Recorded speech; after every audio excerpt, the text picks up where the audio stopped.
Oh, yes, people. How you doing? Welcome back. Welcome back to the Spurs Talk Show. And I've just realised, damn it, give me 1 second, people. I've just realised that I don't even have my microphone plugged in. Sorry. Butler's had a mare. Butler's had a mare.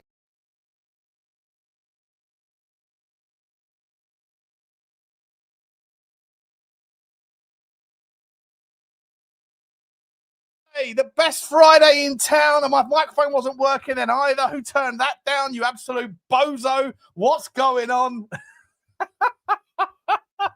Shall I just start that again? Shall I start that again? What's going on? Are we back? Can you hear me now? Can you hear me? Tell me you can hear me. We're back. There he is. He's always here. He's always here. What is going on? Oh dear. It's like it's Monday. Done it again. We're back, people. I hope you're all happy and healthy, doing the things you love with the people you love to do them with. But guys, please do me a favour. Or just do the due diligence. Do the things you have to do to keep yourself out of trouble with yours truly. It is 1-0 down in the first minute. I've done the Villarreal keeper, haven't I? I'll have a drink and start again. Don't mind if I do, celery agent. Don't mind if I do. It's just Diet Coke, unfortunately. But I have poured myself, ready for the second half of the show, a cheeky gin and tonic. Because I've been up since 5 a.m. Had to get back. Had to get some work done. Had to get some shenanigans out of the way. Guys, it is Friday. It's game day eve. By the way, I've just gone and bought myself. I took the dog out this morning. I bought myself one of these Insta 360 cameras, right? I thought, I know. I think I might have been tipsy at the time. I thought, I'm going to buy one of those things. Very expensive. And I thought, this will add a bit of flavour to the content, right? I'll be able to, do fake drone shots and, capture Bugsy Malone close up and all these really, I don't know, these sort of fascinating little things that you can do with it. So I recorded like a 15-minute video of me talking about the game this morning, took it back, run it through the editor. I haven't got a clue what I'm doing. I haven't got a clue. It took me long enough to figure out how to edit back in the day a normal talking head video. This thing... It records everything. So 1 minute you've got this thing in front of you and you're looking at the editing, you think it's like following your face. It isn't. Suddenly it just goes off into some random weird direction and records like a leaf on a tree. So listen, you might be subjected to the learning curve, the arc of a 360 videographer from now on. Right, I'm going to be recording everything I can, and I'm going to be seeing. You're going to see the demonstration. Are you an editor, geek? Are you an editor? As long as if you can edit videos, mate. But if you know what you're doing, but I need it. It's got to be quick, isn't it? It's got to be quick because time is money in the old YouTube game, right? You got to put the videos out very, very quickly. But yeah, I definitely need someone who can figure out how to make the best of YouTube content for sure. Anyway, guys. What's crack-a-lacking? We got Brighton. I think it's the toughest test yet because we always beat Man City away, don't we? That's not even Man City. Basically, are like the Doncaster Rovers of the Premier League to Tottenham. I might go for the gin early. I might tip into the gin early. I finished my day of work already, so we got this. Then I'm going to go back and do a bit of tutorial stuff. And then this evening, I'm going to do the fan show. Drew Zilla, by the way, Drew, I see you in the house. Crack-a-lacking to you. What is crack-a-lacking? He's saying smash the like and subscribe chat. Do the rub the sub and drum the thumb and yell at the bell. We are mere hours away from game day. Yes, we are. Drew, if you're around this evening, Fancy having a take two on the old fan phoning show? I've got to get one in before tomorrow. Find out what is going on in the world. Let's get some super chilly chats out the way, show. People love you all. Thank you so much for everybody's support. Dean Law has commenced the super sticker train for this morning. Choo to you, Deanie. Choo to you, Dean Houdini. Appreciate you, mate. Very, very much indeed, mate. You're an absolute legend. Always here, always supporting. Oscar Bob is also always here. Big up to you, Oscar. I hope you're okay, my man. Thank you very much indeed for your support, my man. Appreciate you very much indeed. And then you got Drewzilla coming in with a $5 super sticker as well. Choo to you too, Drew. Maybe we get some Iron Drew tonight. Maybe we get some Iron Drew tonight. 8 p.m. 8 p.m. He's even throwing out a time. Yeah, that sounds about right to me, my man. That sounds about good. If it's okay with you, it's okay with me. Agree. Ditch the Diet Coke, the Diet Croak, and hit that gin. Asked and answered. Asked and answered. It's Indian tonic. It's Indian tonic water. What are we doing here? Who did that? Who bought that? Sack the shopper. Oh, my God. The Spurs Talk Show fan show is one of the best positive things on Tottenham today. We like that, mate. We like that. It was fun last week, wasn't it? Or 2 weeks ago it was. Was it 2 weeks ago? I think I'm going to be bringing them out like every day at the moment because there's nothing else to talk about. So it's better getting people's opinions. Drew can do it. I can do so. They have to be done by 10 p.m. your time. Got a Q&A with Ledley. Have you really? Look at that. Look at that. Spurs diehards coming up. That's awesome, mate. That's awesome. Let me know. I won't let you. I won't spoil it for you, mate. I won't spoil it for you. But I want to know what the. I want to hear Ledley King. Here's my challenge for you, Drew. Is I want Ledley King to say two things on tonight's show. One is, yeah, that's a great question. The other one is, never been asked that before. Because I reckon he's been asked 1,000 times over 1,000. What's your favourite game? What's your most memorable tackle? What's your all those things, right? I'm sure he gets asked that every week. What was it like swimming? How did you all those things? And I haven't heard the answers, so I'm sure you're going to ask them tonight. But I want you, Drew. I want you, my man, to ask a question. He's in Kansas City. What? Really? Oh, you've got a Q&A with him? Oh, hang on. What do you mean you've got... So you're not getting him on... I thought you had a Q&A as in like on Spurs diehards, or do you? Let me know. Either way, that's absolutely sensational. If you're going to his Q&A, you're just going to a pub to meet him. What's he doing in Kansas? That's so random.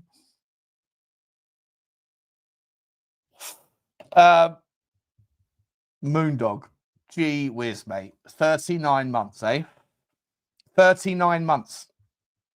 You loyal little git. Moondog. Love you, mate. Thank you very much, buddy. Loyalty means a lot to me. I appreciate that, man. Appreciate it. Loyalty is a wonderful thing in life, and you've been loyal from day one. Part of my day ones, Moondog. You're my longest serving member. Anyway, guys, let's get back into today's show, shall we? So we've got Brighton versus Tottenham tomorrow.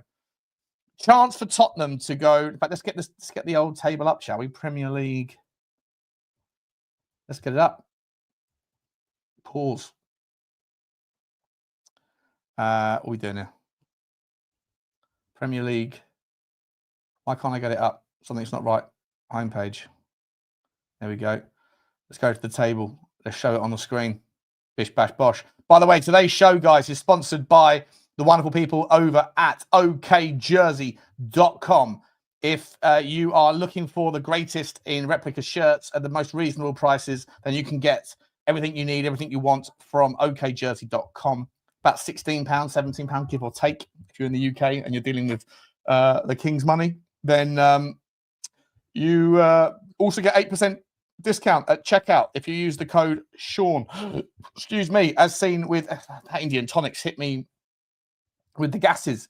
With code Sean, SEAN at checkout. When do we have the phone-in show at Exetos?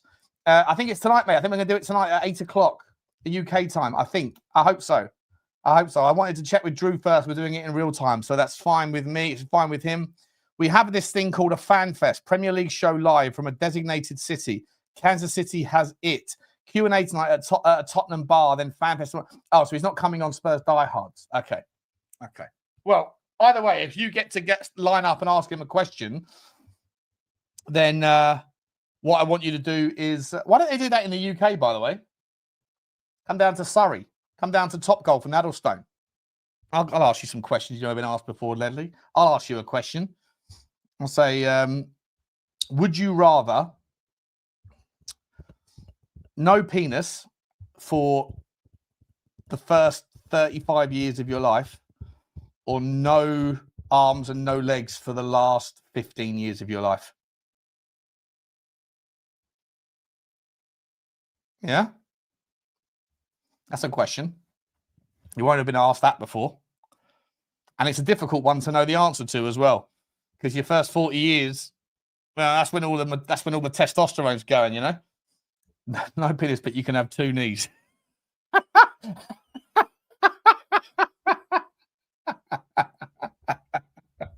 Yeah. 100%. There you go.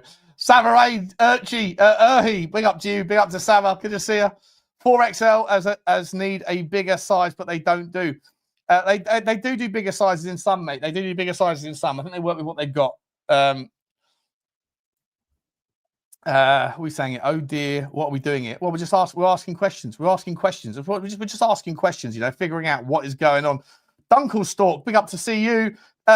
Stel, Sab, Lubo, and Johnny on Spurs 5 together. Even though you have different views, that's what the fan community is all about. Keep up the good work. Well, not according to some, mate. Not according to some donuts out there. There's a lot of donuts out there in the world, isn't there? One of them's over in Australia. One of them's over there in Texas. You know, absolute donuts, them lot. You know, bozos galore. Anyway, let's talk a little bit about the football. Appreciate you. Oh, mate, the Magnums, Deanie, the Magnums. Big up to you, mate. For super chat. Looking forward to this evening's show. Got to grab me some of those Magnum tonics. I run out of them, mate. I drunk 8 of them. 7 of them. I drank 7 of them in 2 days. You know, because they're just so easy. They're like it's like drinking alcoholic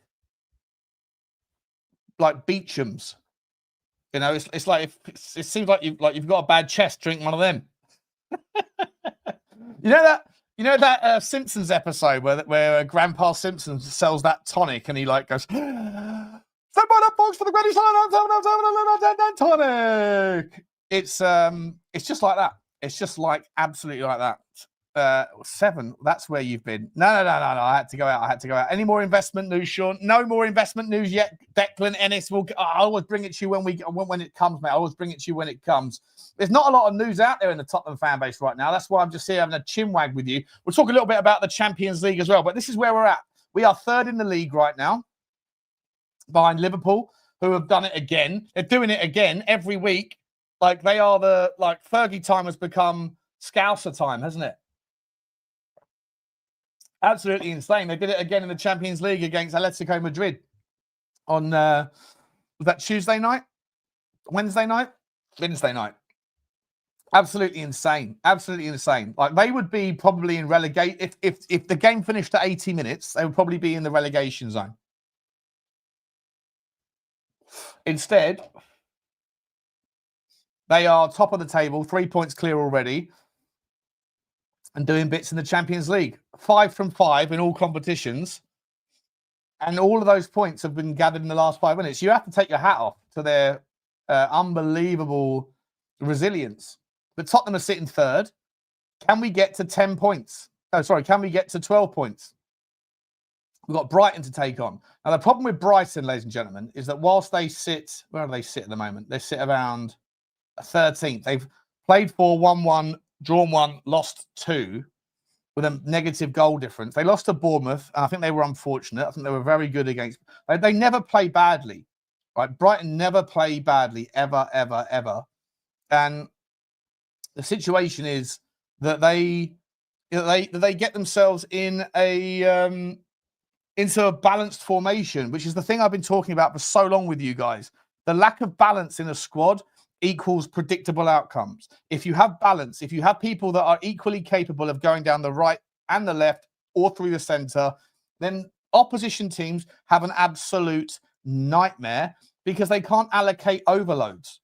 And overloads is where you get, the opportunity to obviously get the ball back in transition. Big up to Saba from the Saba Raid. Appreciate you all. Welcome to the show. Having a little chin wag. Destiny 5's back in the house, doing his little emoji. Yeah, this close, this close, this close. Queen Ellie. Hello. Hello again. How are you? Hope you're okay. Good to see you.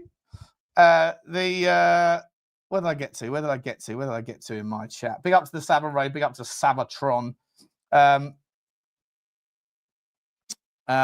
snake oil. Oh yeah, the snake oil from the Grandpa Simpson thing. Like Buckfast tonic. Well, yeah, it is tonic wine, Custy. It is tonic wine. But it's just Jamaican flavour. Jamaican flavour tonic wine. It's ta-ta-ta-ta-ta-ta-ta tasty is what it is. We love it. We love it in the Sean Butler body. My liver doesn't appreciate me so much. He knocks on my stomach and goes, "What are you doing, lad? What are you doing? Come on, give me a breather on this one." But you know what? Tonic's got a tonic. Tonic wine has to wine. And it is what it is. Jerk flavour. I'll become a jerk on it, for sure. For sure. Let's talk a little bit about the game, though, right? So Brighton they've lost 2 guys in the midweek game against in their victory in the Carabao Cup. They lost so who did they lose? They lost Hinshelwood from the left side of their midfield, and they also lost Kuipers.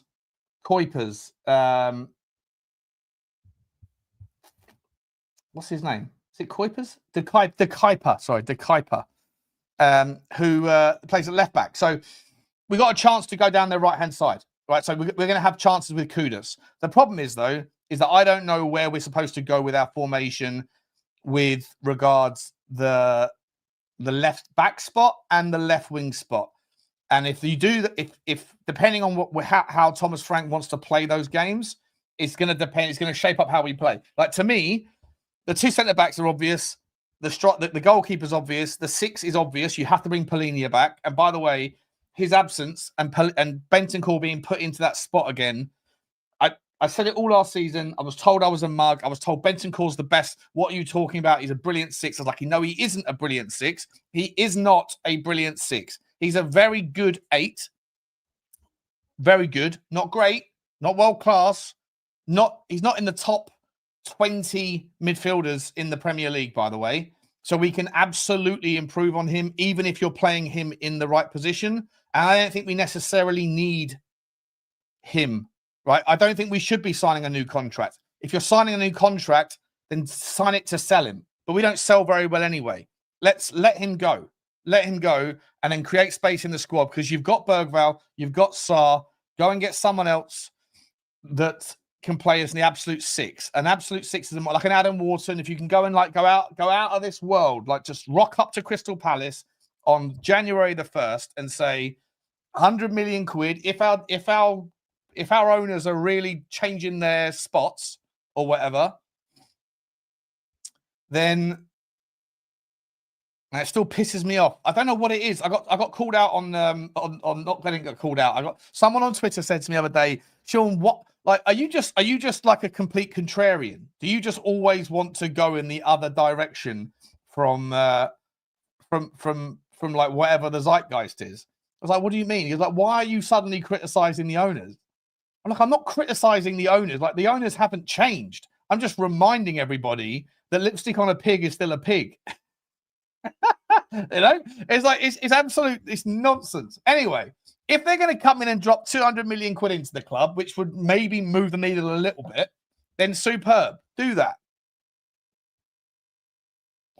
Drop 200 milski in, dilute the fans, dilute the minority shareholders, drop 200 million in, and then it's actually a brilliant way of doing it. Like, believe it or not, here's a little bit of an insight, right? Like, because the APT, I'm going off on a tangent here, right? But this is probably a little bit of insight that's worth hearing. So because those associated party transactions are up in the air, right, with Manchester City, right? Manchester City sued the Premier League, said it was unlawful. They ended up settling and saying, okay, they are lawful. They are fine. We don't need to change the rules around APT. But by the way, we're also going to get through our £1 billion deal with the Etihad, which turns out to be 1.75 billion once you put in those escalator conditions, whereby essentially what you're doing is you're kicking in allowable additions in the money based on inflation, right? And inflation right now is running at 4.5%. We're super hot in the UK on inflation. It's crazy. That's why the price of your shopping goes up every week. It should be at 2%. It's at 4.5%. It's ridiculous. 4.3%, whatever. It's ridiculous. And it doesn't look like it's going to change because the country is just, you know, is on its knees. And then you've got fucking idiotic policies. As much as I'm a big fan, forgive the politics here, but as much as I'm a big fan generally of what Donald Trump is doing for America, I don't like the person, but I don't hate on his policies regarding looking after his country. The reality is that he's come to the UK and he's signing a £150 billion deal. Most of that money is going into defense. Shock horror, right? The ridiculousness of that idea is that, you know, we're putting £150 billion into your economy.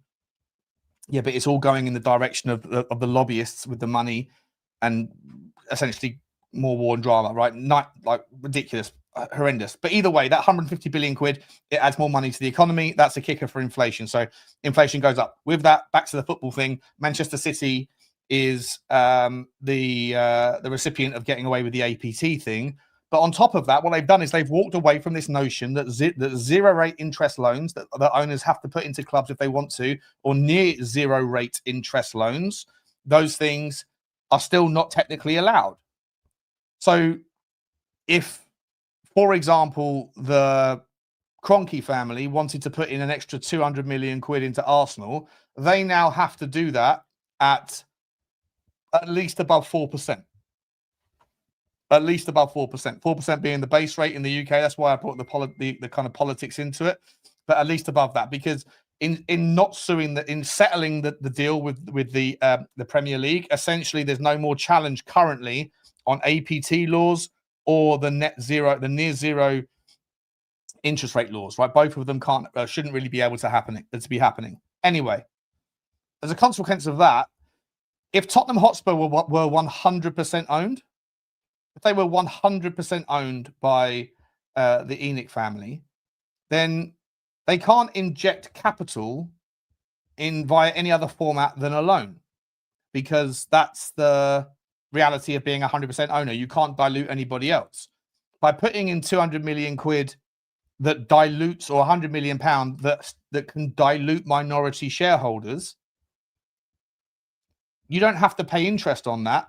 You're essentially just diluting the minority shareholders at a valuation that is slightly more reasonable than it probably should be, and consequently, people like Lubo, the minority shareholders or whatever, that extra 100 million quid that's coming into the club, it would slightly dilute the value of their shares, but obviously the 100 million pound will hopefully go into making the money work better, making the club do better, and so raise the overall capital.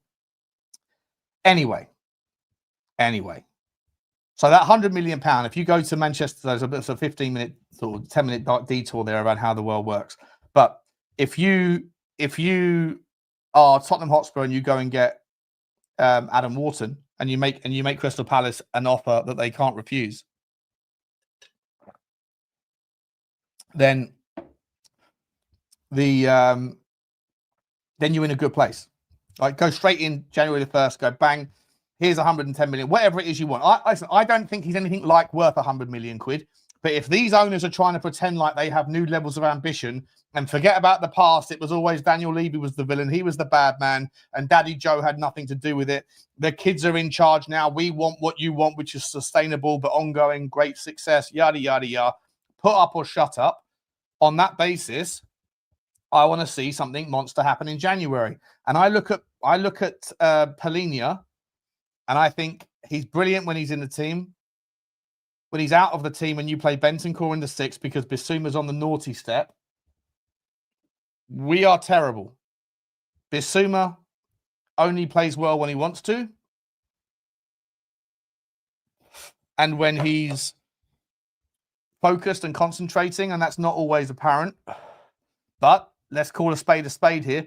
He was very, very good in the final days of the Europa League last year.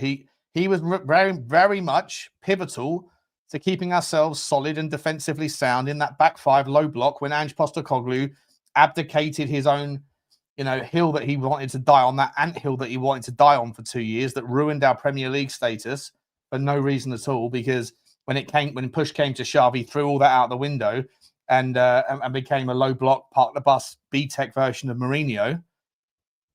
When all of that happened, Bissouma actually was responsible for that in no small part. Not entirely, but in no small part. So if you have Pellegrini doing that job, we're in good shape.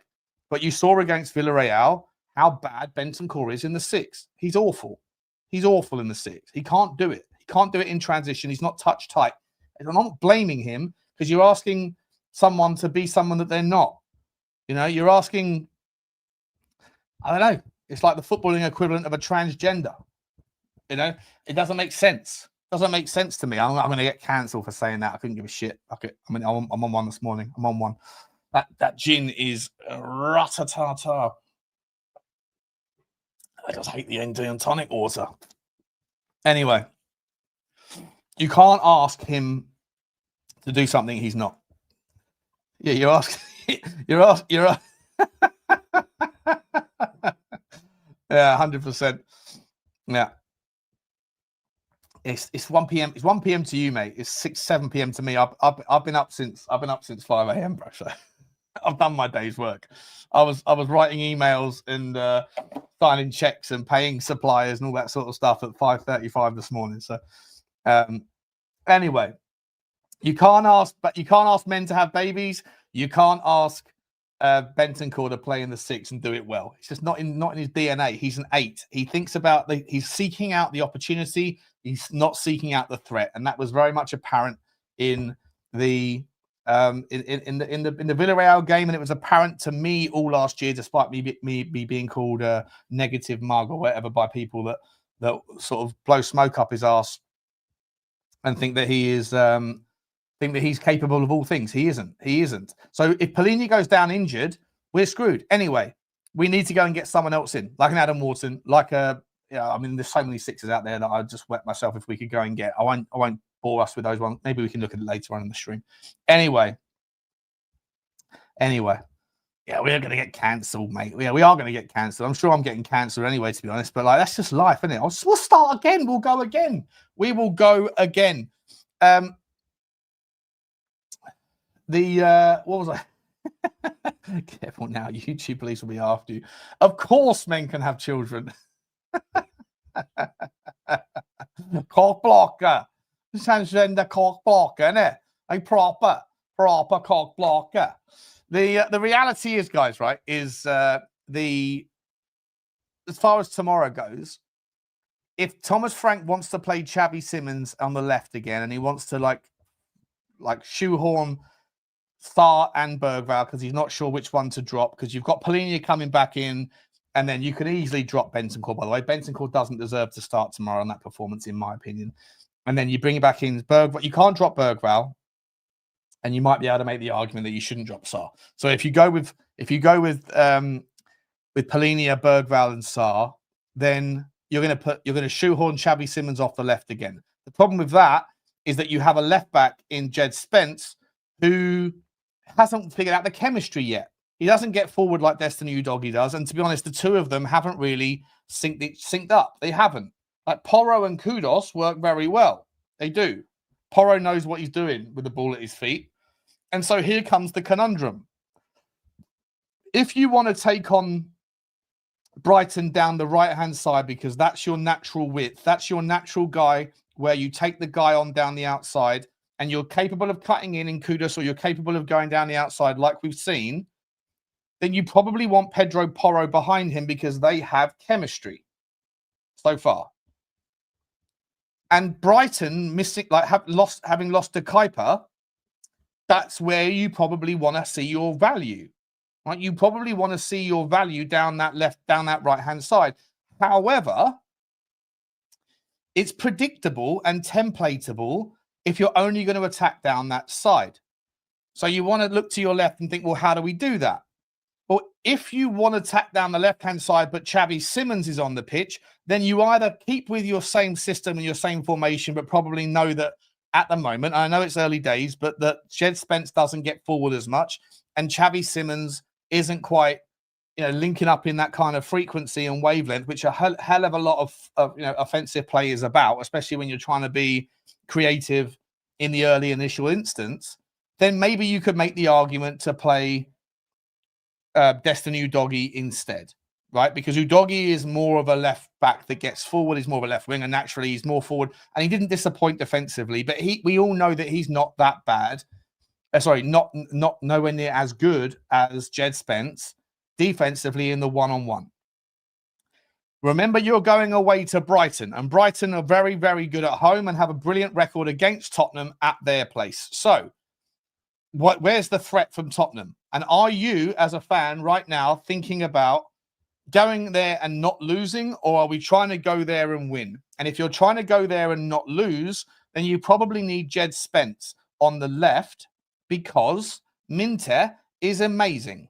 He's incredible. And Brighton have dual threat balance, right? They can go down the right and get it to Minter, and he can take you on and beat you on the outside, and he can take you on and beat you on the inside. He is that good. He's not spoken about like he's a worldie, but I think he's a brilliant, brilliant player. Terrifying. He can shoot from both feet. He can take you on and win with both feet. He's fast, he's tricky, he's technical, and his ability to cross with his right is very, very understated. He's a very, very good player, Minter. Really, really, really like him. On the left-hand side, you have Mitoma, who's all of that and more. Mitoma can take you on, can beat you. He can score goals. He can shoot with both feet. He can cross with both feet, deep or on the inside or on the outside. He can take you on. He's fast, he's technical, he's tricky. He's a nightmare. He is a nightmare to play against. And so if you're Pedro Porro, you're going to have a hard day. You're going to have a tough time. But is there an argument that you say, well, you've got to have Jed Spence on the pitch then for at least one of those two positions, right back or left back? And bearing in mind that Jed Spence is brilliant on the left. Bear me 1 second. There's a Hoover going. 1 second, guys. Sorry.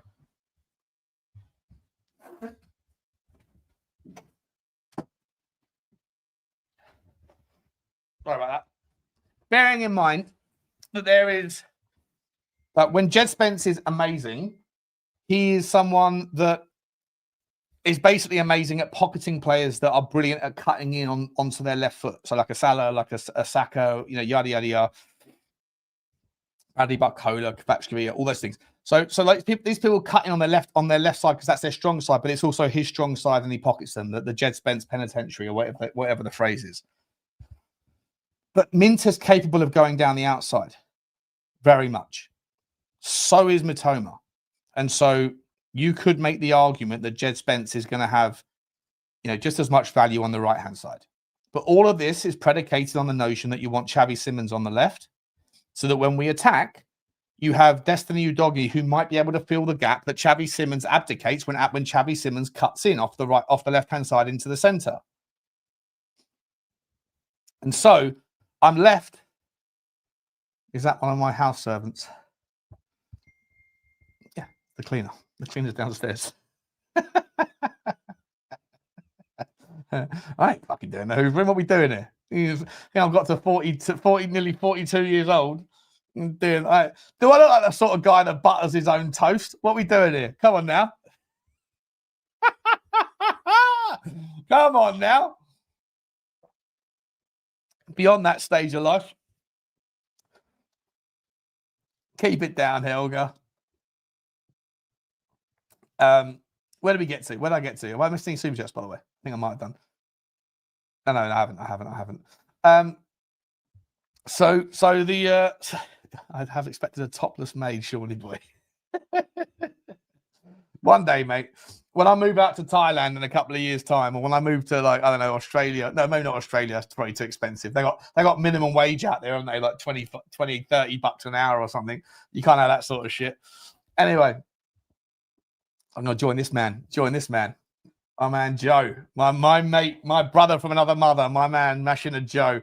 Croatian Australian, living his best life, drinking shots in a Thailand bar at like 7 a.m. I think he was the other day. He's sending me pictures. I love you, bro. I don't know you, Joe, but I love you, bro. I love you. You are living your best life, and I'm jealous, mate. I'm jealous. I'm going to get out there. When this country becomes too intolerant of people like me, then I'm out of here. Anyway, the reality is, right, so this is the conundrum, guys. This is the conundrum. Okay, let me try and simplify it, because I'm rambling, I'm waffling. The Indian tonic waters hit me sideways. Let's get down to it. We know that we need Palhinha in the 6. We know we've got Van der Ven, and we have we have Romero, right? Through the middle, we're pretty much clear. One of Berghvall, so Palhinha, one of Berghvall or Sarr, or maybe both. And we know that we're going to have Richalison in the 9 at the moment, although apparently Solanke's back on the pitch training, which is good. Not too far away from seeing him getting a run of games against Premier League opposition under Thomas Frank. We haven't seen too much of him. On the right, we know with Kudus. For me, the challenge is, where do you want Xavi? If you want Xavi on the left, then you either stick with Jed Spence and you have Porro on the right, because Porro and Kudus have got the connection, but Xavi and Spence don't. I think you need to have Spence on the pitch because of the threat of their wingers. And so if you want to give Udogie a chance to play alongside Xavi, then I think you need to drop Porro and bring in Spence. But then are you sacrificing the relationship with Kudus, which I think you are? I don't think Spence connects that brilliantly. But the one criticism I have of Jed Spence is that on the right or on the left, this season or last season, I don't think he forged great relationships with the people in front of him. I think a lot of the time, he's almost like he's brilliant at doing his own thing, but football is a team game. I'm not sure he necessarily is. That one of his areas of his weaknesses that needs to improve on is getting himself into relationships. Remember how good Decky was when Decky first came to Tottenham, right? And he's playing on the right-hand side under Conte. Who was it that was part of that growth for him? It was Matt Doherty. Right? Matt Doherty was amazing at playing at right back, not because he's a good player, but because they immediately forged a relationship. And then that all changed when Matty Cash took out Doherty, didn't it? And it kind of spoiled us a little bit. Porro does need a rest, though. At some point, I think he's basically played 95% of minutes for the last 3 years at Tottenham.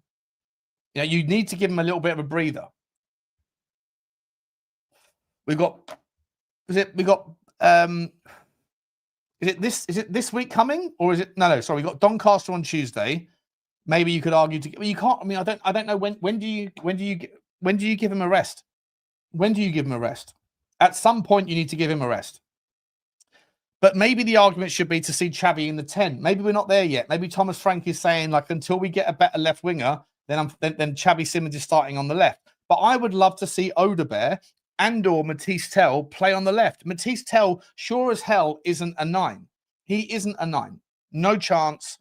He's not strong enough. He's not good enough. And he was wandering around like a lost boy in the last game.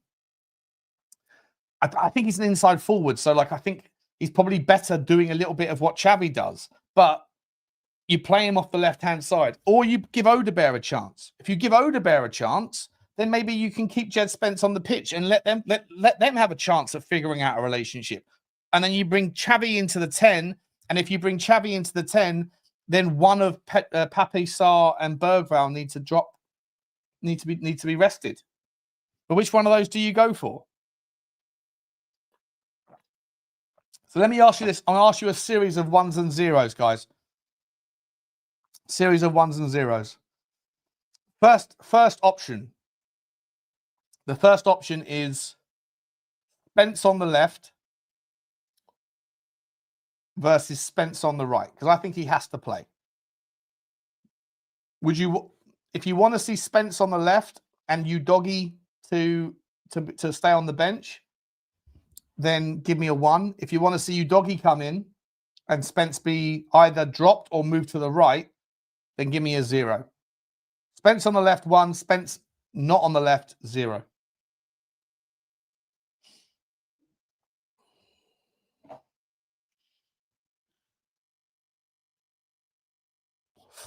Shorty's had a late night on the 1s and 0s. I finally got my because after my hacking instance, right, I'll come back to the 1s and 0s in a minute. After my hacking problem, at some point during that whole debacle, I think I phoned up the bank and said to them, "Can you put a block on any kind of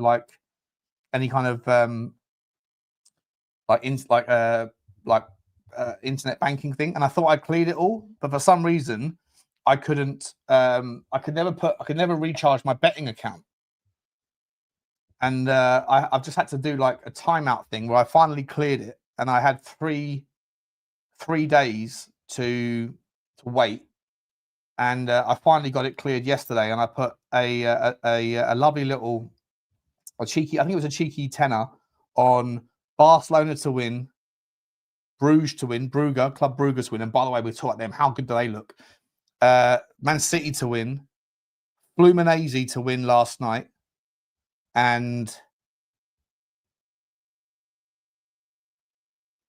Man City, Club Brugge, Barcelona, Fluminense, and one other game that I forget which one it was.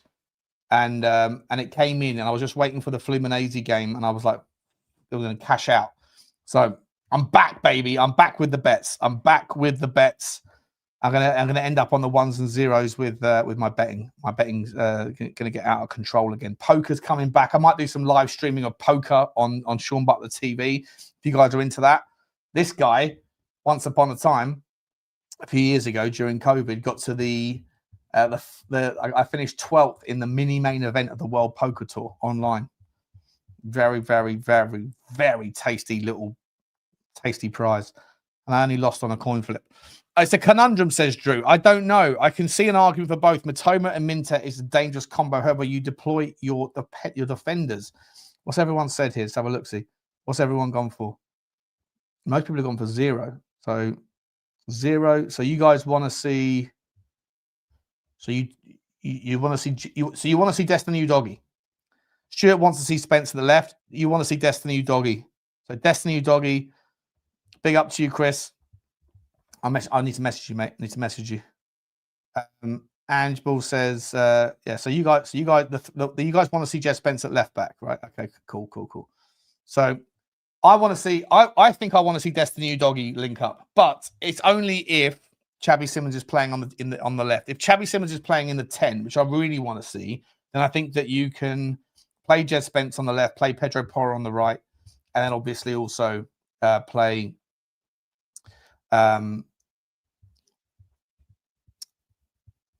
Destiny Udogie on the left, Porro on the right, Xabi in the 10. Oh, sorry, Jess Spence on the... Fucking hell, I'm being confusing myself. Is it just time to see Destiny Udogie? Let's have a look at that. Let's talk about that, shall we? Morning, Shawnee boy, says Jabberwocky. Porro needs a rest. He can't play every game, says Ghosted. The Hotspur Hood's here. Big up to you, Danny boy. Big up to you, Danny boy. You want to come on, mate? Let me know if you want to come on. And the same to you, Chris. In fact, you know what I'm going to do? I'm going to test Chris's resolve. See if he wants to come onto the stream, make his debut. I like this guy. I like his logic. Where is he? There he is. There you go, Chris. You fancy coming on, my man? You're more than welcome. I finally got WhatsApp on my chat as well, so I can find. Where's my man Dan? Danny, there he is. You want to come on as well, buddy? Let's find out. Let's find out if anyone wants to come on. Let's find out if anyone wants to come on and have a chinwag, because I'm struggling to make my point clear today. You know why? Because it is what it is. It's Friday. Happy Friday to everyone. Sorry, didn't mean donuts. I meant ghosted. So that's a 0 for you. Donuts. Who's calling it? Donuts is the best word. Donuts is the best. Yeah, I've got your number, mate. I just sent you a message. There we go. Danny's coming on. Danny boy. Yeah, for me, I think that Destiny Udogie needs to see some minutes. I really do. I want to see him. I feel like he's the forgotten man. And I love Destiny Udogie. I think Destiny Udogie is a baller when he's coming forward. I think he's great. And if you're going to play a guy on the left wing like Xavi who wants to cut in, you need someone that's going to occupy that space. Otherwise, everything becomes an overload. And it's so easy to defend against. I think you need someone that's going to occupy. And I don't think Jed Spence does that. And it's one of my, it's not a criticism of Jed Spence, but it's an observation. And let me know if you agree. But I think the guy is like very, very good at doing his job. I think he's brilliant at doing his job, but I don't necessarily think he's that good at forging relationships with people. Michael wants to come on as well. Of course you can come on. Of course you can come on. Listen, everybody's just ask. Anyone who ever wants to come on, just ask. If you have my number, just ask. If you don't have my number and you want to be a part of the team, want to be a part of the show, then jump on the Spurs fan show. Show me your show me the color of your caliber, and then we can bring you into the circuit. That's what we're doing here. That's what we're doing. This is the Spurs Talk Show. Apparently, the Spurs Talk Show is part of the monopolization. Not at all. Not at all. You know, a lot of jealousy out there. A lot of jealousy. Anyway, have I just sent you the message there, Michael? I think I have. There's the noise. There's the noise. Someone's coming on. Michael's in the house. What's happening, Michael? We got man. How are you? All right. Had a bit of a mixed weekend, but week. Sorry, not weekend. Weekend is upon us, but yeah. You've had a mixed weekend. Mixed week. Yeah.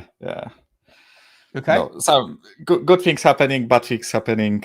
Like tell me one of the good things. And pick one of the bad things, and we can chew it over as a community. So one of the good things, as you maybe have heard on different shows, I am a huge fan of Speedway here in Poland, and my team is playing in the final. Finally, after 9 years, we got to the final. And I'm going to my home city to the stadium. So yeah, that's wonderful. The match is on Sunday. Speedway's the motorbikes that slide on the mud, yeah. Yeah. So basically, four laps. The steering wheel is to the right, the bike drives to the left. All crazy shit, love right? it. Yeah, it's like the mechanical equivalent of dog racing.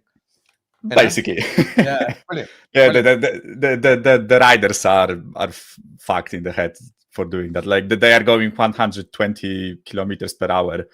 All four of them like this close to each other and going into the spinning motion. Like, yeah, whatever, man. It's a wonderful sport. I've been going Speedway for 15 years of my life. So yeah, I love the sport. It's on par with football for me. On par with football. Yeah, definitely, mate. Do you bet on it? Do you gamble? No. I generally try to not gamble. Like, how should I put it? I'm not strong-willed when it comes to resisting the urge. Let's call it that way, right? So I try not to gamble at all. Jump in. Addictive personality. Step away from it altogether, or do what me and Danny do, which is just subscribe to the fact that we are broken human beings and we love the gamble, we love the urge, and we love the risk. I chose the second path, so I try not to gamble at all, because I know that if I get the thrill of winning, then probably I will try to gamble again and again. I'm not saying that I will do like some stupid shit and waste all my money on betting and get into debts or anything, right? But yeah, I just decided to. Or you end up winning. You end up trebling your net worth, and you end up being a baller. That's also the other outcome. That's what Dan and I are like into, right? Dan, that's why we play poker. It's the thrill of the game, right?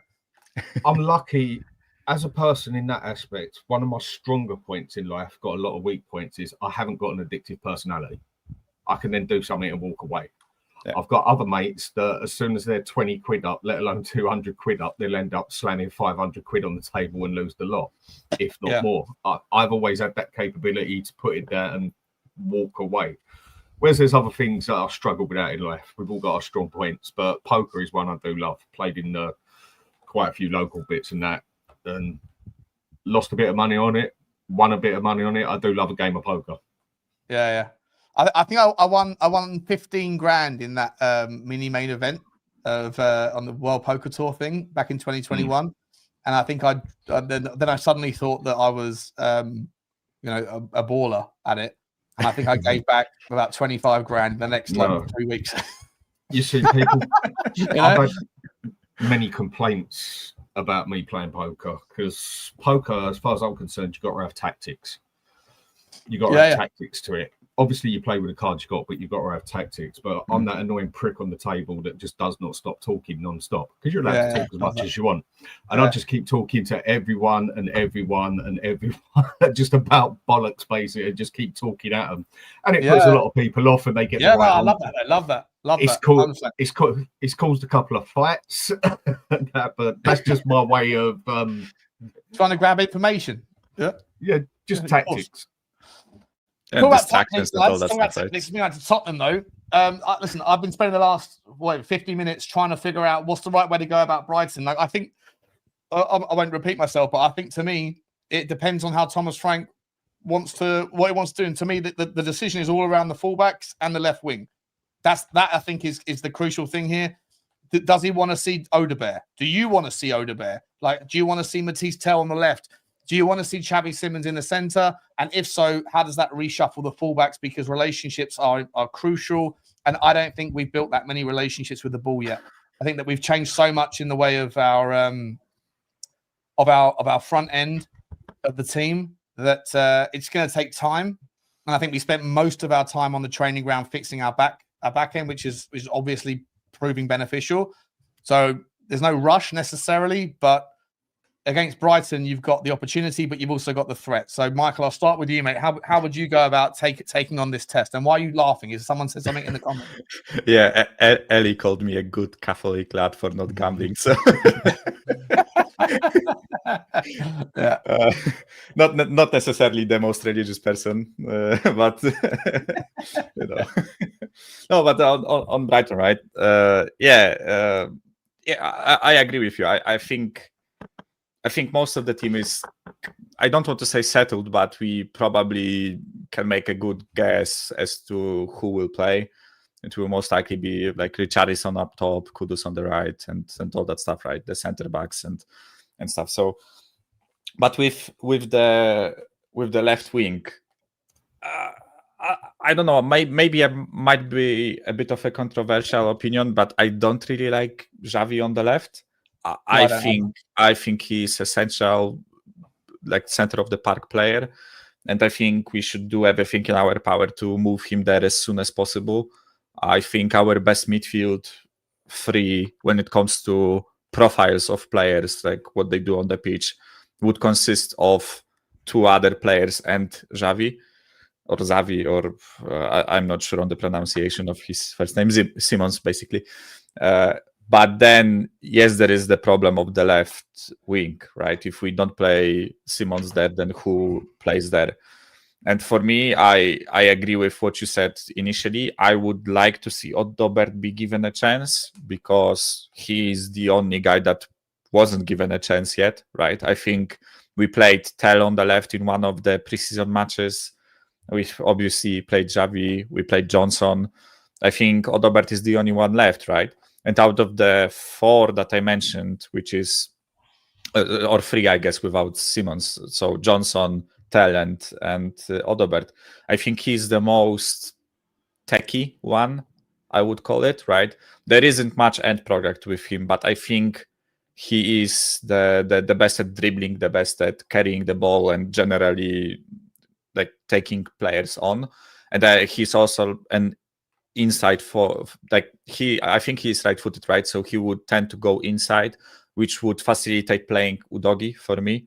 I really don't like when we play Spence and an inside forward. I think they occupy the same space, and we run into the same problem that we highlighted plenty of times under Ange, that he was playing players that occupied the same space, and thus we were really congested in certain areas and couldn't really progress with the ball.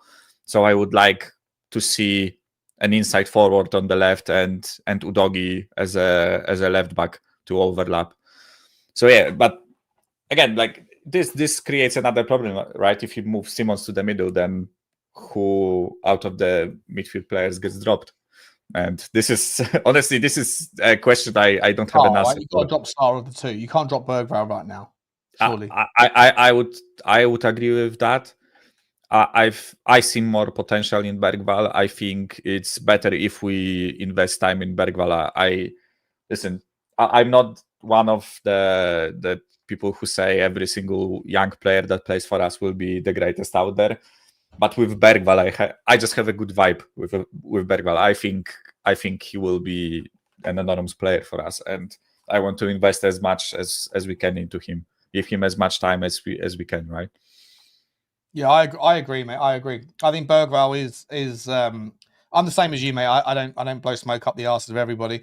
I think Pape Sarr needs to focus on his distribution. I still think it's an issue. Whereas Berghvall, I think, is someone that really does have the ability to kick on. Dan, what you saying, my man? You're right. I think it's going to take a little while, but we need to see how Frank wants to play in general. Does he actually even want to play with a 10? Or does he prefer to stick with a DM? And was Xavi actually bought to play on the left? Not as a number 10. I think in the next 10 games that we'll get the idea of what he wants as his main formation as such. Obviously, certain games you change it, and that's what we wanted with an adapting person. But at the moment, to me, it looks like he's more interested in playing with a DM than a 10. Xavi, last season, he played more on the left than he did on the right, but he was always basically cutting into a 10 role and taking it from there. I personally think he'd be best off in a 10 role, but I think it depends how Frank wants to play him. With Berghvall, you can definitely see the improvements coming now. I still think he leaves a lot to be desired when it comes to the final third, when it comes to his last pass or even getting the shot out of it. But the other two bits, getting the ball, getting forward with the ball, definitely getting good. At the moment, I think Berghvall stays on at the minute. Sarr, okay, he's had a couple of good games, but I think there's certain games where you don't necessarily need him so much. You need someone who can pass the ball. And if we're going to stick someone on the left or we're going to play a 4-2-3-1, then for me, I go and stick Xavi in the middle. And then I think I flick a coin on whether it's Odobert. I think I'd rather Odobert than over Tel. I think Tel has been absolutely shocking. I have not seen one good game of him. I think that like last season, was it David Raum? I think it was David Raum who plays left back for Leipzig. I think that's his name.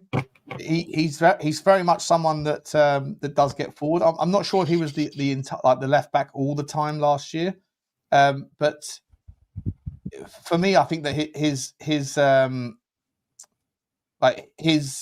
availability for to get forward represents something more like what Destiny Udogie can do. Like, do you guys sort of like disagree with me when I just sort of sit there and think like Jed Spence is like almost he's very, very good at doing what he does. He's very good at his job, but I'm not sure I don't think in last season either.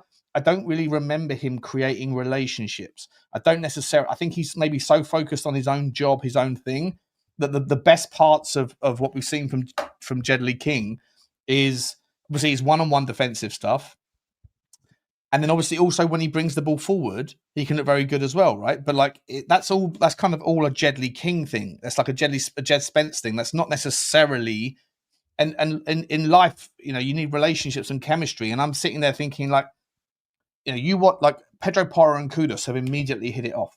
They have, right? And last season, like when Brennan Johnson was playing off the right, Pedro Porro would be better doing his other way to intricate and to kind of to bring in other kind of areas of his game. Whereas I just sit there and look at Ledley King. I think is almost like an isolated player. I think he's brilliant at doing his thing, but in terms of is he connecting up with other players, I haven't really seen that yet. Whereas if you look at how good Xavi Simons was at Leipzig when he was playing off the left, and I think it was basically like 50-50, maybe 60-40, whatever, where he's on the left and then a little bit in the middle as well. But when he was off the left, I'm pretty sure it was Raum, maybe it was someone else, but I'm pretty sure it was Raum that was the guy that was behind him that would overlap and fill in the space.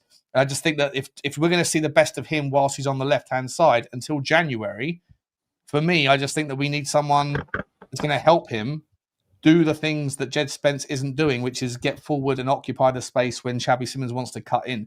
And if he does cut in, then obviously to your point, Dan, by having Polinia and then Sarr and Berghvall that are kind of, they float around a little bit, but I wouldn't call either of them an out-and-out 10. Neither of them are 10s, right? They're kind of like, both of them are 8s that are fluid.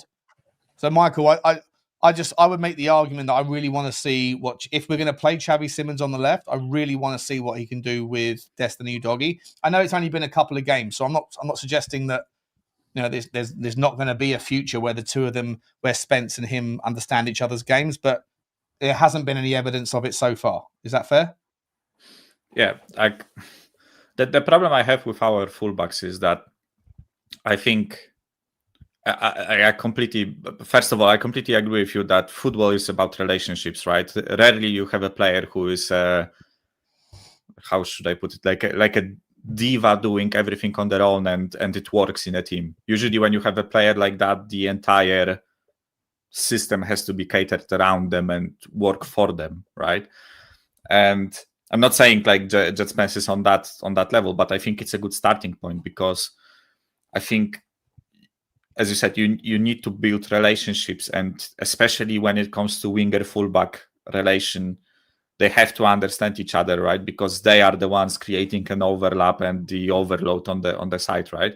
So, as I said, I think unless Jet Spence and Xavi Simons adapt to each other, right, I don't think they will work on the same side, because I think they want to do the same thing, right?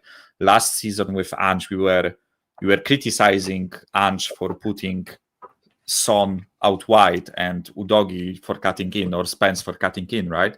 But I know it didn't work because we weren't playing great, but in principle, it was a good idea, right? Because you want one player to be stretching out the defense, then the other player making a run between the opposition fullback and the centre back, right?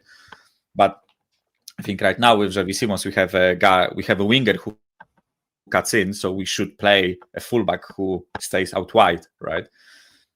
But the problem is that if I were to like make an order of how well the fullbacks were playing, Jet Spence is the best performing fullback so far.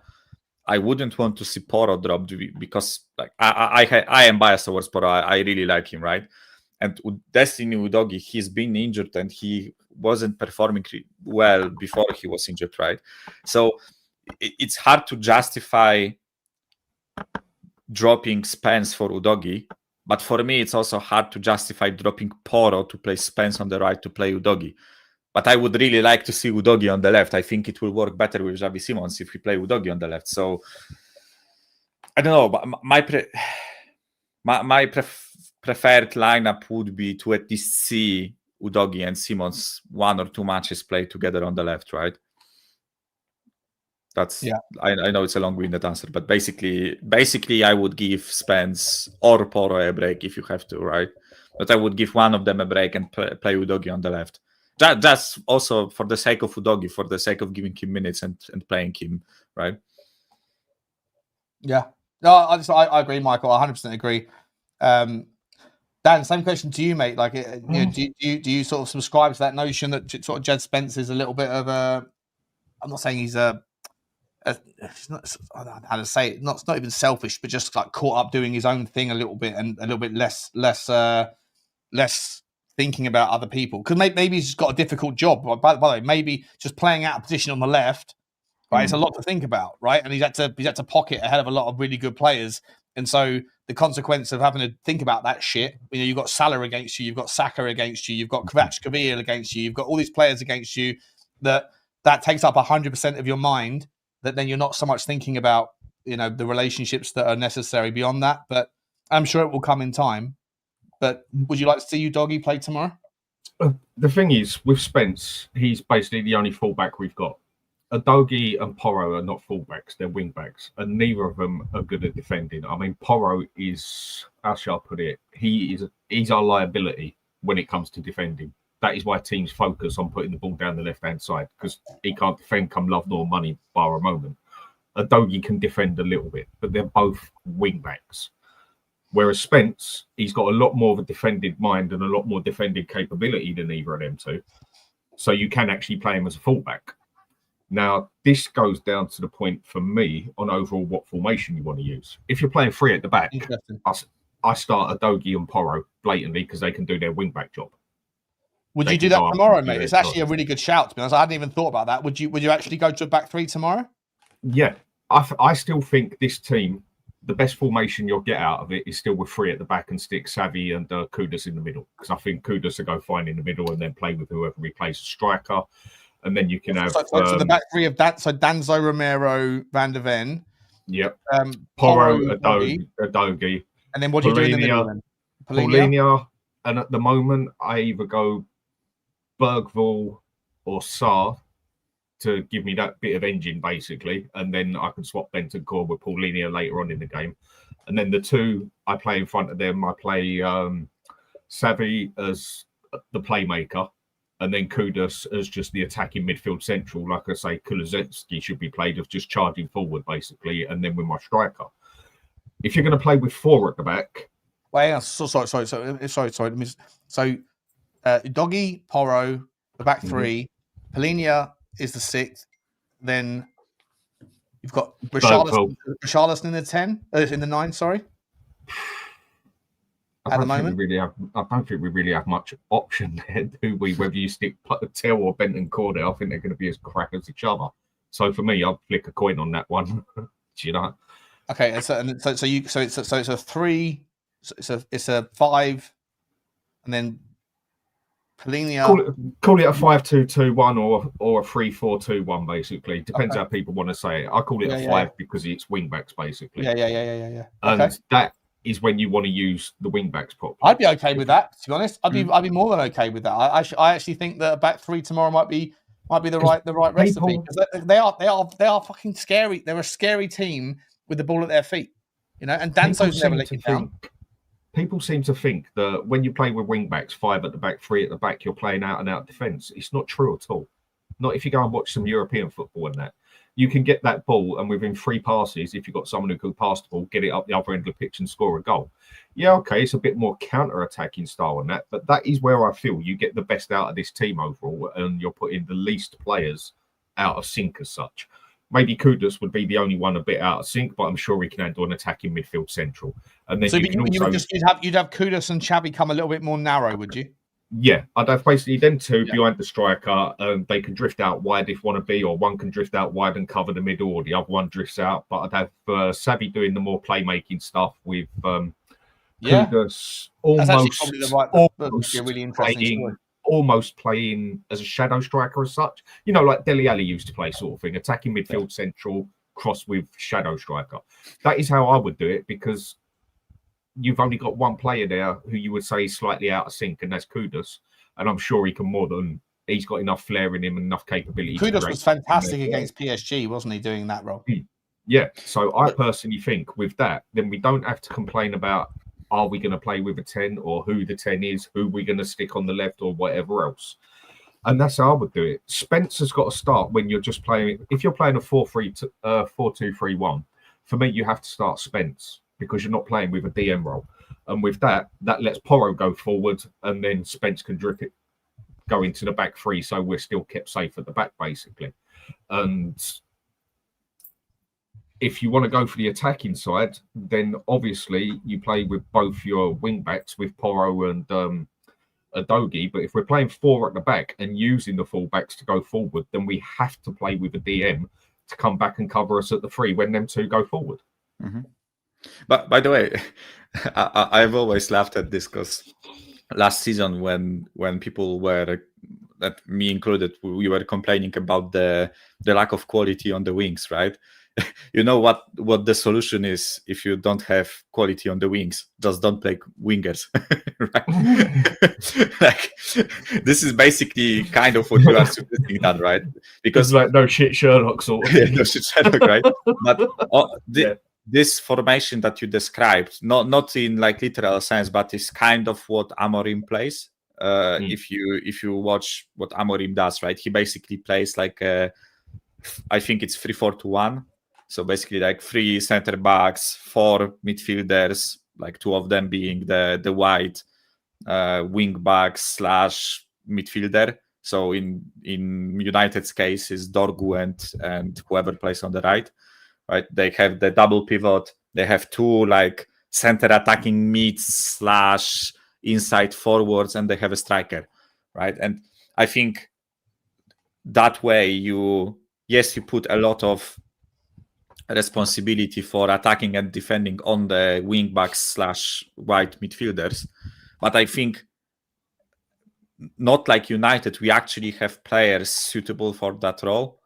Because Dorgu is, in my opinion, for United, he is suitable for the role. But when they play Dalot or Mazraoui on the right, these guys are fullbacks, right? This is exactly like the reverse case of what you said, Dan, right? We have wingbacks that we ask them to play fullbacks, especially under Ange. We ask them to play like wingback, but then come to defend as a fullback, like whatever, right? But they have fullbacks playing attacking wingbacks, right?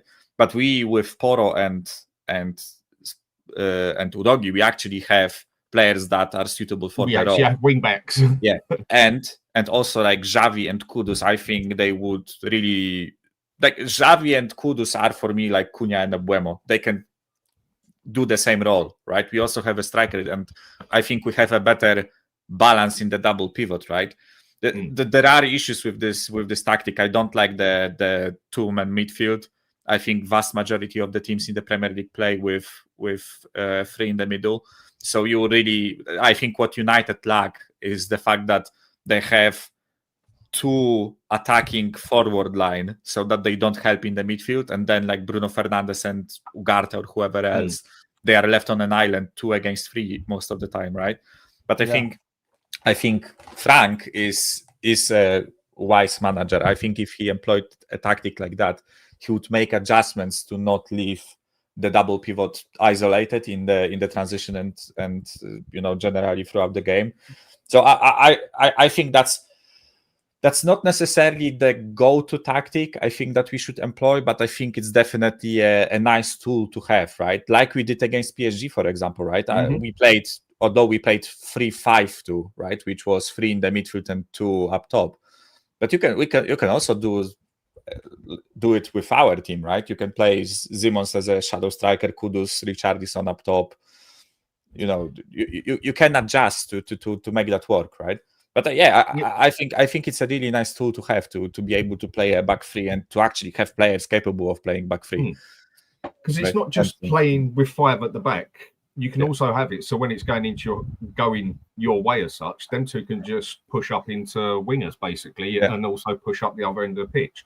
I think the biggest problem we have got at the moment, apart from a striker, that goes without saying, is Porro.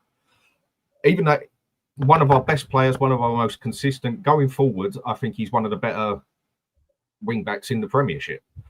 But defending, if we're only playing with 4 at the back, we need that DM there so that when he pushes forward or even when he's coming back, the DM can come back and make it 3 at the back and Romero can come out and cover his arse, basically. Because Porro defending, he is not good. Not good at all. I think you're a bit harsh. I think you're a bit harsh, Dan, but no, I agree I've with seen you. I've seen a game or two where he's had okay, but if we're going to be honest, his defending is actually pretty shocking. That is why he's not a fullback and he's a wing back.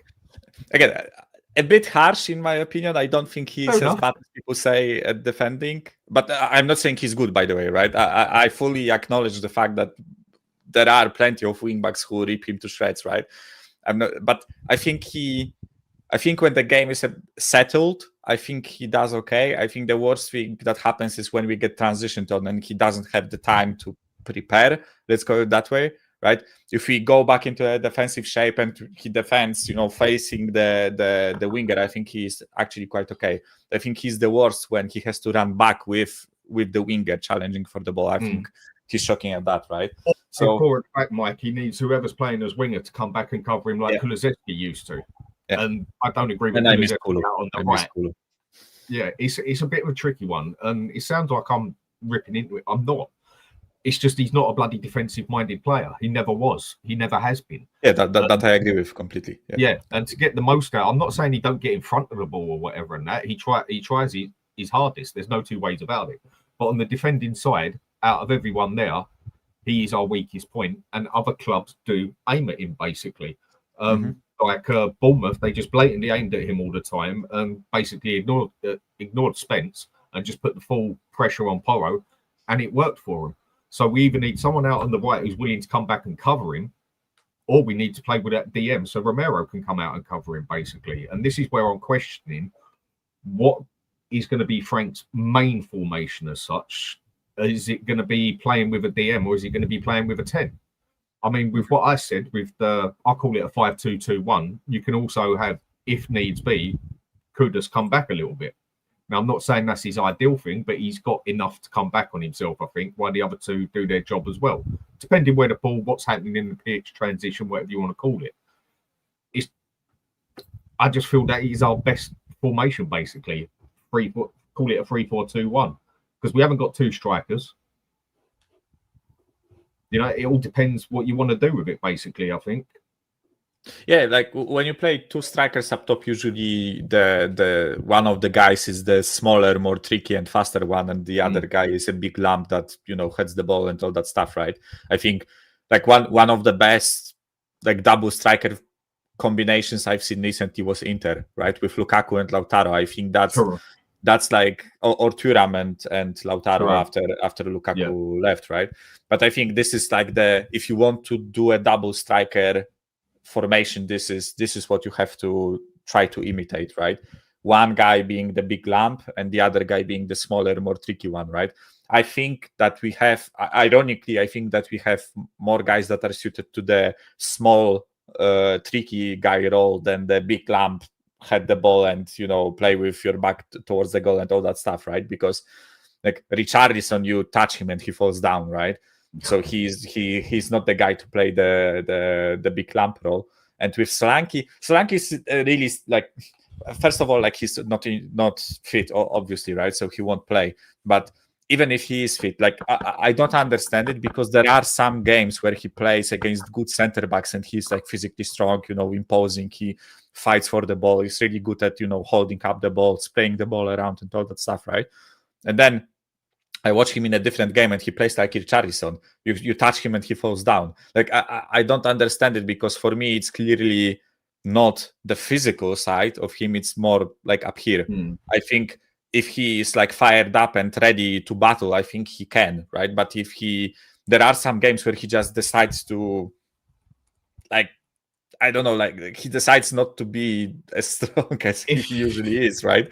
Like, I don't understand how this works, right? Because I think he could be the big lump up top guy, but there are just some games if you gave me an option where I had to start two strikers, let's just go say with a formation I go with personally, instead of 3-4-2-1, a 3-4-1-2. The two I would actually give a go up the top would be Solanke and Johnson. Reason being, because I think there'd be, how do I put this? Let's just say there'd be poor man's Heskey and Owen, if you get what I mean. Solanke can do really poor man's, but I think them two might be able to pull off. Solanke play it as more the target man and hold the ball when he needs to, or whatever. Be the more target man, advanced striker, and just have Porro as that little man that gets in there and taps it in when he can, or has a shot when he can in the box. I could see that possibly working, but I'm not saying it'd be good. I could see that working better than Richarlison and whoever there, whatever else. Can I ask you a question, though? Can I ask you a question? Can Randall Kolo Muani, right? Where does he squeeze into all this? He came on for 8 minutes, I think it was, against Villarreal. I'll be entirely honest. I know that Guido hasn't played a minute in Tottenham. I know he's not fully fit. I get that. But you don't have to be match fit. I'm not writing him off. I'm just giving you my observation from the game, right? I sat there and watched him when the ball was nowhere near him. So if you were watching on the camera, on the TV, you might not have seen. But he was blowing chunks out of his arse. His hands were on his knees the entire time that the ball was nowhere near him. And when we won the ball back in the last 5 minutes, and we were kicking the ball up the field, whoever it was Udogie was lumping the ball up the field.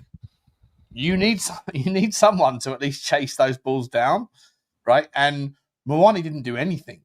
He didn't do anything. He's not match fit yet. It's going to take him 3 or 4 games. I appreciate there's not match fit, but it looks like he's not even like not fit at all. Like or he just wasn't interested, or he doesn't understand, or whatever. Been about 3 months since he played. The ball was lumped up the field, Dan, towards down into the channels by Udogie.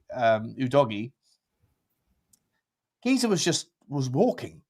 He was the closest man to the ball, and when they got the ball back and just lumped it back forward again. And I'm like, listen, I understand you're not match fit. I understand you haven't had a hell of a lot of time on the training. I understand those things, but there's not being match fit, and then there's just not being fit. I get what you're saying. I get where you're going with this. He did absolutely fucking nothing. I was I agree with what you're saying. When he didn't, I agree with what you're saying. Actually, when he didn't have the ball, he looked like he'd been out on the piss the night before and had a McDonald's in the morning. He looked lazy.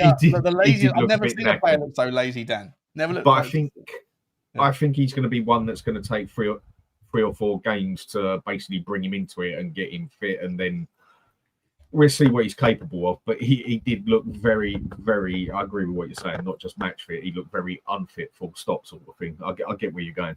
Do you give him 20 minutes tomorrow? Do you up the minutes, or do you just sort of like, depending how the game's going, give him half an hour at Doncaster or something instead? With that one, I think it depends how the game's going. If we're 2-0 up, then I'd say bring him on as a striker with 20 minutes to go, whatever, as long as we've got some control of the game. And then you give him a start against Doncaster or whatever, and just get him more and more into it and try and get him fit, basically. I mean, because what's the point of getting him on loan if we ain't going to play him for the next 10 games? So he's a very good player, though. He's a very good player when he's motivated and when he's up for it. But I just when he came on, I was like, okay, we can see what he can do here. He did nothing. It's sweet fuck all, but he was absolutely shit. I was like, oh, fucking hell. From what I've seen of him, Dane Scarlett worked harder than this. What are we doing here? He seems like a very half a season man, either first half or second half. You'll see a lot of him off the first half or a lot of him off the second half of the season. You'll see a significant difference on one side as such. From when I have seen him play and things, he is known for doing that, basically. When you look at when he scores the goals, it's usually a majority in the first half of the season, then lack of in the second, or vice versa. Got a couple of I'll let you have your take quickly on Kolo Muani actually before I bring this up, Michael, and then I'll show you some tweets from the press conference that's going on live right now. Michael, what's your take on Kolo Muani, my man? Not the greatest debut, but to be fair, I didn't like the whole team performance against Villarreal. Not gonna lie, that game had me concerned when I was watching it. Wasn't a great watch, but how should I put it? Like, in the early stages of the Champions League, honestly, I don't give a flying fuck if the game is not entertaining, right? What we need right now is points. What we need right now is to... I think with the draw we have, we can fight for top 8, in my opinion.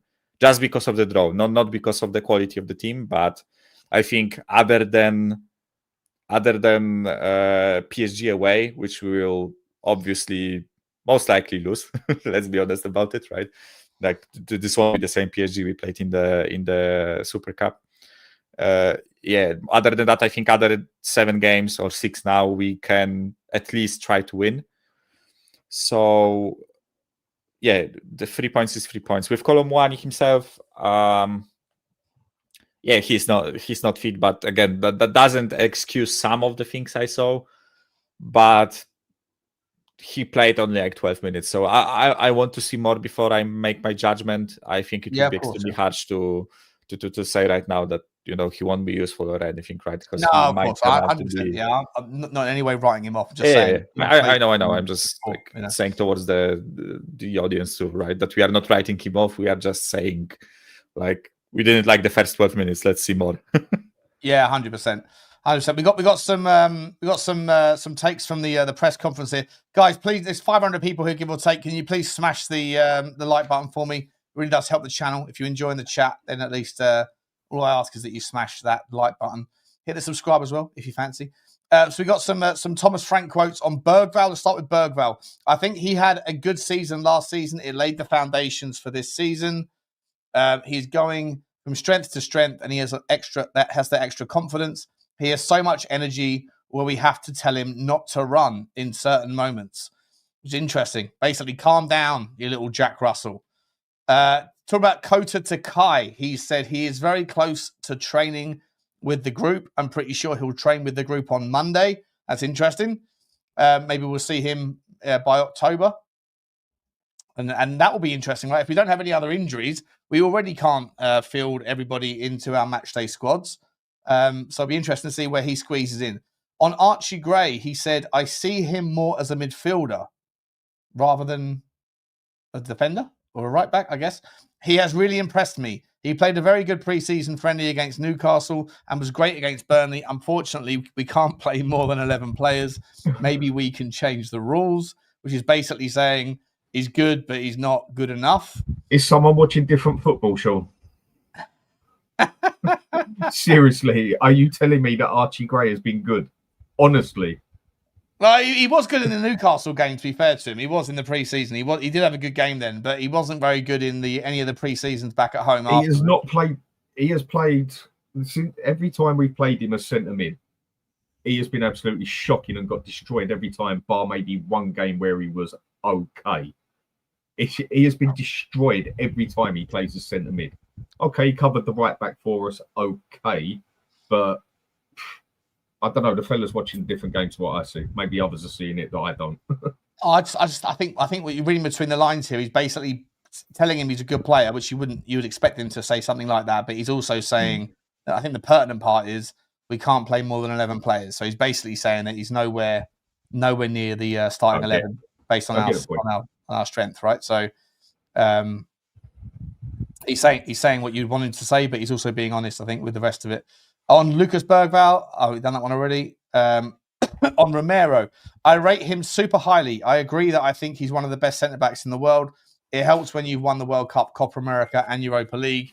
The best players, they are performing consistently week in, week out in year. Is there more? Is there more there? No. Oh, here we go. Sorry. Year out. I don't know QT that well yet, but I've watched him for years. I see a more mature player. I'm not saying the last 3 months, but for longer. He's aggressive when he needs to be and cool and composed when he needs to be. It's nice. Doesn't know him very well yet. He's the captain of your football club. You've been together for about 3 months. You should probably get to know your captain. Thomas Frank says, we have a completely new front four compared to last season, so we're trying to add layers game by game. The strongest part of our game is our structure, but we defend aggressively. We're building on how we can add other forward players in the future. That's interesting, right? So on that, let's focus on that one there then. So he's basically saying that, there's more forward players coming in, but they're also they're now slowly trying to kind of bring in a little bit more sort of quality to their forward play. On the Romero bit, I'll pull that bit up as well. One of the best defenders in the world. Really? On his day, he's as good as 9 out of 10 out there. But he has got to be one of the most overhyped defenders that I have seen when people call him world class. Because he's so inconsistent. Let's go back from Paris Saint-Germain. 6 games now from them, if I remember right. He's had 3 very good games, 2 shocking games, and 1 okay game. For me, he's just way too inconsistent. Okay, he's won a World Cup, he's won this, he's won that. Look at the team he had behind him and everything as well, comes into it. I get that. But if you want to talk about a world-class player, for me, he has to be consistent. 8 out of 10 games, he's got to show he is world-class. And he does it in a game here and a game there. And if you want to put, let's say, for instance, they play 38 games each, Van der Ven and Romero, and you're gonna judge them game by game out of 10 points. Van der Ven's going to walk all over Romero by the score he'd get by the end of the season because Romero's so inconsistent. I mean, if anyone wants to argue that, try and do it. And then I could bring up a hell of a lot of games like last season. Yes, a few injuries and that, but also cost us a few games. He's just too inconsistent for me to be world class. That is why I stick with him as good. If I see some consistency out of our captain and him playing, say, 4 or 5 games solid and maybe a game or 2 off and then another 5 games solid, then I'll start going into putting him in the same level as a few other players. But until we can get some consistency out of him, I just can't see how people call him a world-class player. What, because he has a world-class game 1 every 5 games or whatever? Maybe we just got different standards. I honestly think Romero is the type of guy to play better against better opposition. He does, doesn't he? In big games, he turns up, and in smaller games, he disappears, doesn't he, Mike? And it kind of matches what you said, because like the 3 good games that he had were PSG, Manchester City, and West Ham, right? Where I know West Ham are shit, but it's a derby in a fierce atmosphere and all that stuff, right? Manchester City, obviously, possibly one of the toughest games we will play this season. Manchester City away, and PSG away, a cup game, and against the best team in the world, all that stuff, right? And then the shit games were Burnley, right? Where, like, let's be honest about it, he should be walking all over Burnley. Bournemouth, which is like maybe one outlier in that whole example that I made, because Bournemouth is like one of the better teams in the league, and he performed really poorly. And then Villarreal, where I don't know what the hell was going on with him in that with the whole team in that Villarreal game. Like, it was so weird watching us play, because like everything that, and especially in the second half, when Romero 3 or 4 times in 2 minutes decided to make a line breaking pass, and the midfielder Villarreal midfielder intercepted the pass every single time. I was like, what the fuck are you doing, mate? Like, can't you see that it's not working? Like, use your brain, do something else, right? 2 times it didn't work. Why are you attempting another 2, right? It's like, just I don't know. This is something infuriating with Romero, right? Because I'm willing to die on a hill that on his day he is one of the best centre-backs in the world, right? On his day, I don't think there are many that play as good as him, right? And there is that one quality that I just criticized him for, by the way, but I think that the line breaking passes and the long balls that this guy makes are, honestly, when he's on it, beautiful, right? It's just that, as you said, Dan, he does this against City, right? Performs out of his fucking skin, right? Mm-hmm. And then we play against Bournemouth, and he drops a stinker, right? It's like, mate. Oh yeah, but Mike, you know how it is at Spurs. It would be nice if he stopped doing this, but instead did this, just. I understand that you can have a bit of a worse performance, right? But just don't go down to a 1 from 9, right? I would prefer if he did 8 to 6 rather than 9 to 1, right? But Mike, don't say any Spurs player isn't playing too great or they're not world class because someone might turn up at your door. Do you know what I mean? Some people get offended by it, mate, when you turn around and say he's not a great. Yeah, everyone in the chat. Everyone in the chat. It's no love lost to me. It's just opinions, mate. Everyone's just opinions, guys, right? We're all out in our opinions. Just keep it all nice. What do I think, Sean, about Romero? I think Romero is he's improving on his game, and I think he's also improving a little bit on his commentary. But I think it's been a low bar to set for his commentary. I think the way that he's behaved previously, I've not been a fan of. So an improvement from a grade D still doesn't impress me. But as a player, I think he's very, very good. I think he's calming down a little bit. And I think as time goes on, if he continues to not be rash, then I think that because I think sometimes in the past he created a reputation for himself whereby when he did go in and he caught someone, like the commentators, the referees, they're all aware of this zeitgeist that he's a bit of a lunatic or whatever, and so it encouraged the likes of the red card. I never thought he should have been sent off against Chelsea in the 11th game under Ange. No, and had he not been, then had he kept staying on that pitch, we were 2-0 up at the time, I think, weren't we? Or 1-0 up or something. But had he not been sent off then, and that penalty should never have been given, neither should the red card. If that hadn't happened, that's a whole new timeline of reality. And then you don't know where Tottenham are from now. Do we have the Europa League? Probably not. But did we drop off to the point we did? Probably not. Would Ange still be here? Who knows, right? But I think a lot of these things create new timelines of reality. But one of them was set with Romero's reputation at the time. And I think it's been a while since he's acted like a donut. So if you can keep him calm and you can keep him measured on the pitch and he stops talking shit about the football club off of it, and now he's got the captaincy. Look, don't get me wrong. He's got himself a nice new contract. He's the highest earner at the club, or one of them. He seems like he's happy. He's got a brilliant partnership with Van der Ven. If we can keep those two fit, which I think will happen by playing as a deeper balanced back four, then Tottenham could be onto some really good things this year. By the way, just on that, there was a question here around when will Thomas Frank look at the table? Here we go. Let me bring this up because I think they're asking the question already. It's crazy. When are you going to start looking at the table? And Thomas Frank said April. I love that. Let's put it that way. For the fans, they should dream and hope. That's what football is all about. I also dream and hope, but I'm a little closer to things, so I need to stay level-headed. Just super quick, Dan. Is that a? Is this demonstrations of like the chalk and cheese, right? Him versus Ange, chalk and fucking cheese. This guy, to me, I was walking away from the game on Wednesday night.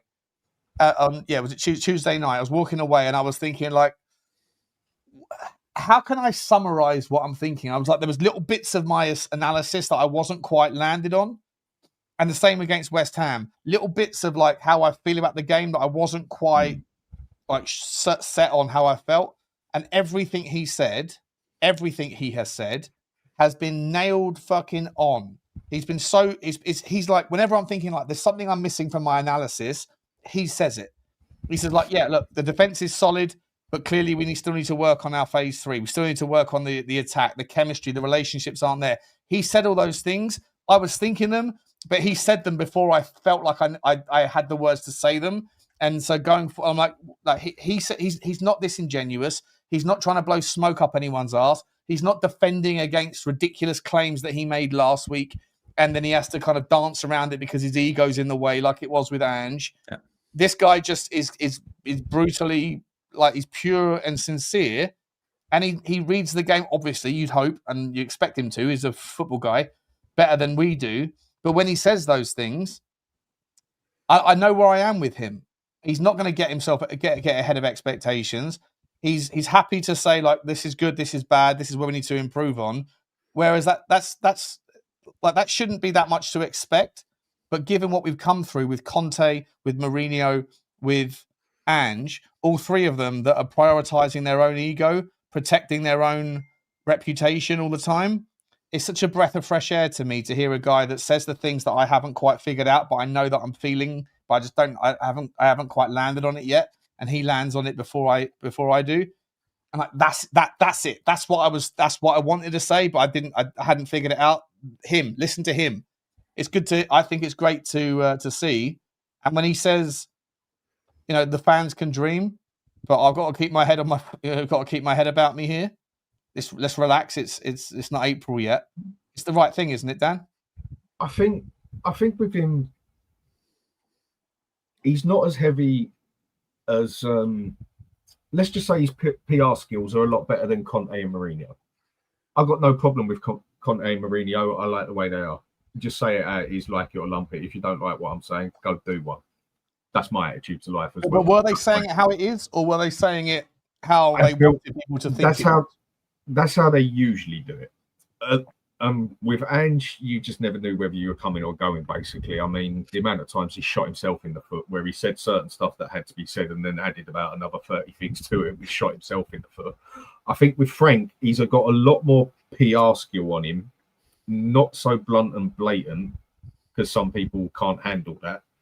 And also on the side of what you see is what you get. I think he's a very good in-between, if you get what I mean. He's not going to be so blunt and blatant, but he's got a way of putting it across that practically anyone can listen to it, because he's not kissing ass so much with it as well, if you get what I mean. I think his PR skills are very good. Yeah, I agree, mate. I agree. I think his PR skills are spot on. Sorry, Michael, go on. Okay. No worries, mate. What I really like about his interviews is also the fact that he's not afraid to point out the mistakes and criticize. So far, he's been doing this with himself mostly. He says, I got things wrongly, or he says it in like a generalized statement, which is like, we need to work on this. He isn't like, pointing fingers at players. But I really like the fact that he is not afraid to talk about those things, and he's not afraid to say that I did something wrong. Because for me, it shows two things, right? If you are capable of seeing your own mistake talking about it, right, and saying that you will improve. For me, it shows two things. You are humble because you know that you aren't doing things perfectly, but also that you are confident in your skill, right? Because you have the skill, you just made a mistake, right? So you see the mistake and you fix it, right? I really like it because with I also liked Conte and Mourinho, right? Because they have, like, sorry to use a Gen Z statement, but they had aura about them, right? That, like, you know, Conte and Mourinho, they won shit and then they talk shit, right? That's how I see them both, right? And they have the right to talk shit, right, in the press conference because they know what they achieved already, right? Frank didn't win anything in his career, but he's clearly confident in his skill, right? But seriously, like, I watched maybe like 2 Ange Postecoglou press conferences over the 2 years, right? Because as soon as I listened to one, I was like, no, that's not for me, right? Because he was making those like grand statements saying everything is okay, a fan can dream, right? We aim for the top, right? We aim to win the league, we aim to do this, we aim to do that, right? And I just, deep inside, as a Spurs fan, I knew you are talking shit, right?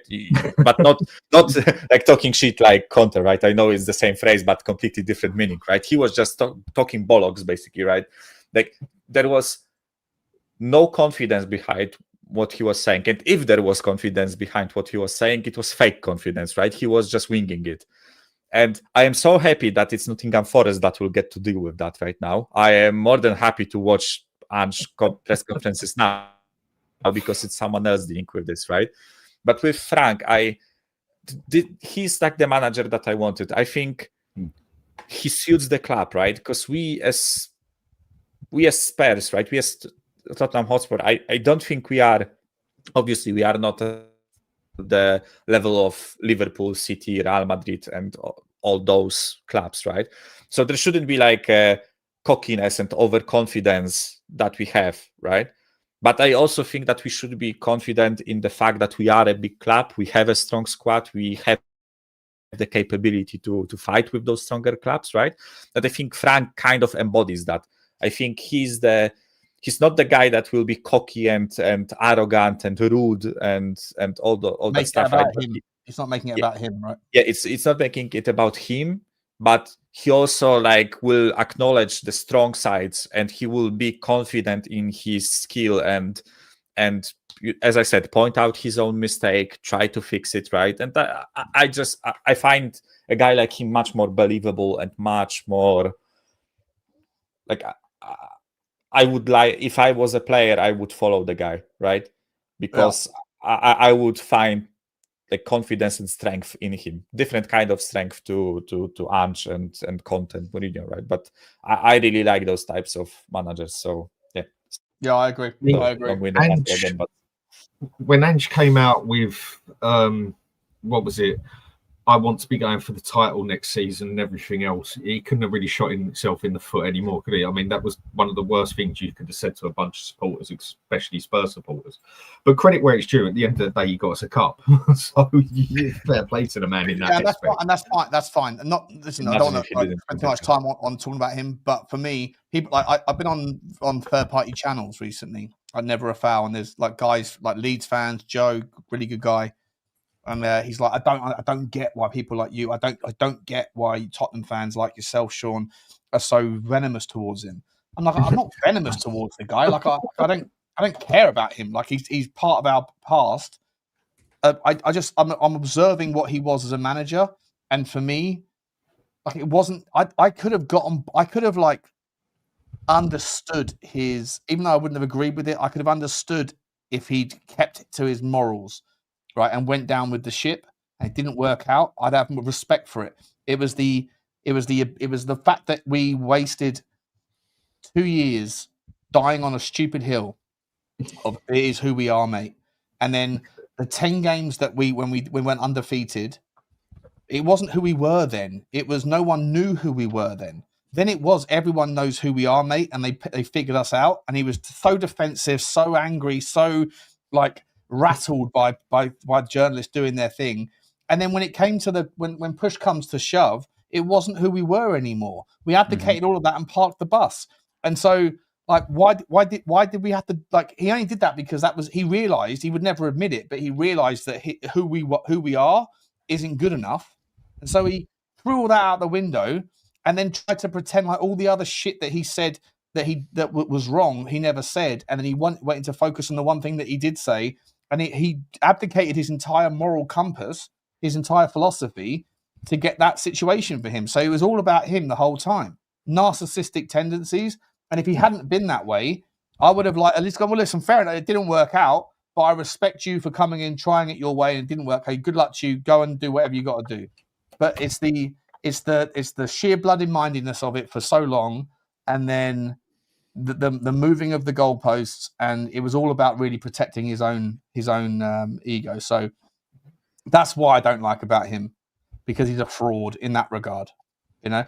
But anyway, guys, listen, I've got to jump the mix. I've got to do it in an hour's time. By the way, guys, there's 500 people here still, 450 people here. Let it go, Sean Spurs King. No, listen, we're just talking about it. I'm over it, mate. I listen, as much as I'm sure I'd like a beer with the guy. The fact that he's gone to Nottingham Forest, the one thing I will say is that there's one part of me that was like, I don't want him to get sacked, even though I need him to go.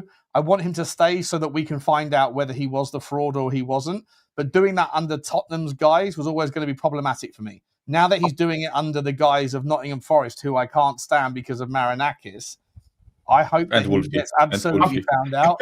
I hope they are rooted at the bottom of the table in about 5 weeks' time. It's going to be fun to watch. One quick thing with it, I think a few people are just going to have to accept, like it or lump it, is he is going to get spoke about. Why? Because that is how you compare this season to last season. That is how you compare this manager to the last manager. Now, in 2 years' seasons' time, Frank still being here, hopefully, then you can forget about that one, because then you can judge Frank on his previous season. Whereas at the moment, Frank is the new manager. We're playing a new season. How do you compare whether you're doing better or not? Oh, no, he was never there. It never happened. Whatever else. Of course. You have to have relevantism. Yeah, right? So whether people like it or not, he's going to get spoken about, because they are going to be comparing managers to see where this manager has improved or he's not improved. What is he getting right or what got wrong? You have to compare it to something. And then when he has his next season, you'll be able to compare Frank to Frank, basically. 100%. 100%. Lads, listen, so in an hour, at 3:30, by the way, guys that are watching this, we're going to be back on Football Inc. I had to miss yesterday for some personal stuff. So did Johnny, but we're back on Football Inc. In an hour at 3:30. So come over there and follow us over there, guys. Last question for you: starting 11 as you would have it, and scoreline predictions. Michael, I'll start with you, mate. Thanks for coming on, buddy. Always a pleasure. Listen, talking about Spurs is finally nice, and you can focus on different things than, oh no, we lost again, manager out, Levy out, and all that stuff, right? We are in a completely different stratosphere, so it feels really nice to talk about Spurs. But to your question, starting 11, Vicario, obviously, then I think we will see Porro, Romero, Van de Ven, and Spence. Sorry. Porro, Romero, Van de Ven, Udogie, I think. I think we'll see Palhinha, and I think Pape Sarr and Berghvall. I don't know. I just have a feeling he won't change in the midfield. And I think we'll have Xavi Simons left, Kudus right, and Richalison up top. And score prediction... Oh boy, like not Molinho. Amex hasn't been the greatest for us recently, in recent times. 2-2, I think. 2-2. Yeah. I've gone for 2-2 as well. Dan, mate, I loved your take on a back three yesterday, mate. I don't know if we're going to see it, but I'd love to see it. If we could throw that in the spanner in the works, right? Like just keeps people guessing as well, Dan. Right? But is that what you're going to go for, or are you going to go for a back four? Personally, that is what I would do. I mean, I think what's going to happen is basically exactly what Mike said. I think that is exactly how it's going to be. I think he's going to play with a DM role instead of a 10 role. Call it a 4-3-3 or call it whatever formation you want. Yeah, but I think that is what he's going to do. But the way I would rather do it is play it as a 5-2-2-1 or a 3-4-2-1, whatever you want to call it. The three centre-backs go without saying. Porro on the right, Udogie on the left, Paulinho in the middle, and I'll probably have Berghvall next to him. And then up front, I'd have Kudus and Savvy playing joint 10 attacking midfield central. And then it's going to have to be Richalison up the top. We haven't really got much option there. I think it will end up 2-2 as well. Do you know what, Dan? I bought this Insta 360 camera thing, and I can't figure out how to do it, how to use it yet. So the video I made earlier, I'm not going to use. I'm going to go out and try it again, and I think I'm probably going to go with your 11 because I think it's a really interesting style back three. I don't think it will happen. I think Michael's picked it. No, I don't think it will. But I would like to see a back three. I'd like to see Danzo in launching the long balls. By the way, I put this out on Twitter. A lot of people saying I don't understand the rules. I said, like, if Tottenham Hotspur keep doing... I showed a video, right, of Berghvall doing a long ball. His foot is over the line and his heel's off the floor, right? His heel might... If it was on the line, his heel might be fine, but it's off the floor. I was like, that's a foul throw. I'm not sure if the rules would go back. If you were to launch a Berghvall ball and then Richarlison was to dink it in, would they... I don't know if you guys know the rules on this. I'm not sure. If anyone in the chat does, let me know. But if it looks like the foul throw has happened not because the player's foot is over the line, I'm sure that's okay. As long as one part of the foot is on the line, then you're okay. But if your heel's off the floor and your toes are over the line, and then you launch it and it hits someone's head and goes in, would that be overruled by a VAR? Because if so, I think we need to pay attention more to what we're doing with the launch, because Berghvall, it's not the best long throw, but it is a long throw thing and it's very popular at the moment. But surely, if that's becoming a new trend in football, then surely there'll be some sort of like chaos. There'll be some controversy where someone scores a very important goal, where someone's foot is over the line, and it might be Berghvall, it might be Tottenham in a cup game or something. And I just worry a little bit. But either way, I won't get onto that. Let me know in the chat if you know the rules. But I think for me, I'd love to see the back three. I'd love to see Danzo, Romero, Van der Ven, Porro and Udogie.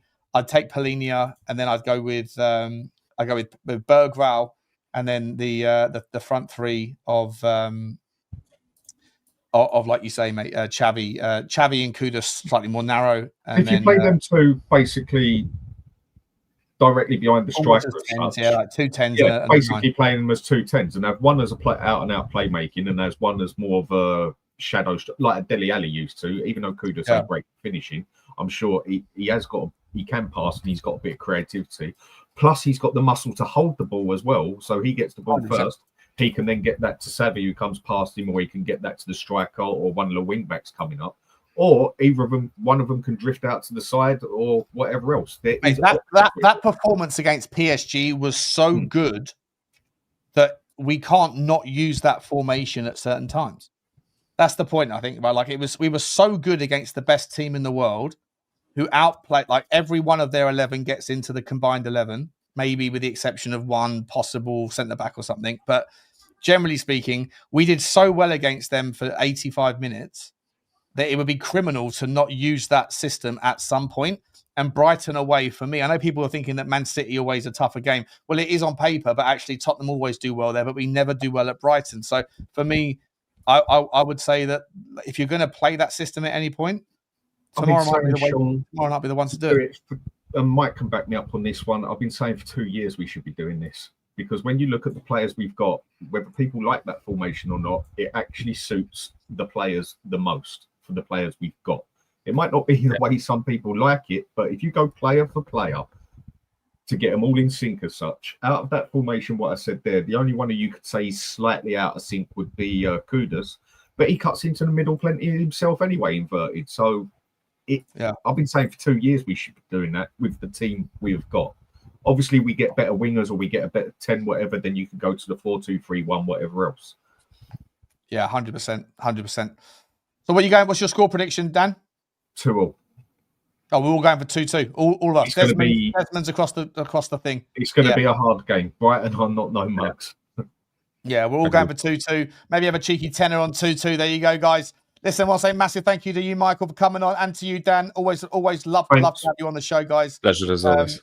And by the way, guys, if and this is to anyone else that has my number, if I'm doing a solo stream and you guys want to jump on, just message me and I'll always throw out the link. Appreciate you all. Appreciate the super chats. Appreciate everyone for joining me this afternoon and for these two. And we'll see you back here at 8 o'clock, I think, for the fan phone-in show. And you'll see me in 50 minutes over on Football Inc. Please do like and subscribe and go over to the Hotspur Hood and hashtag piss off Spurs, Michael. What's that about in your That's a leftover from the previous season. I forgot to change it. I had it for like half a year or something. Let me just grab the link for Hotspur. Oh, I should have done this already. Hotspur, there you go, guys. Please do subscribe to Dan as well. He's a brilliant content creator. We love Dan over at the Spurs Talk Show, guys. We will see you later on, and I'll see you in about an hour's time. Take care, guys. Thanks, everyone. Bye.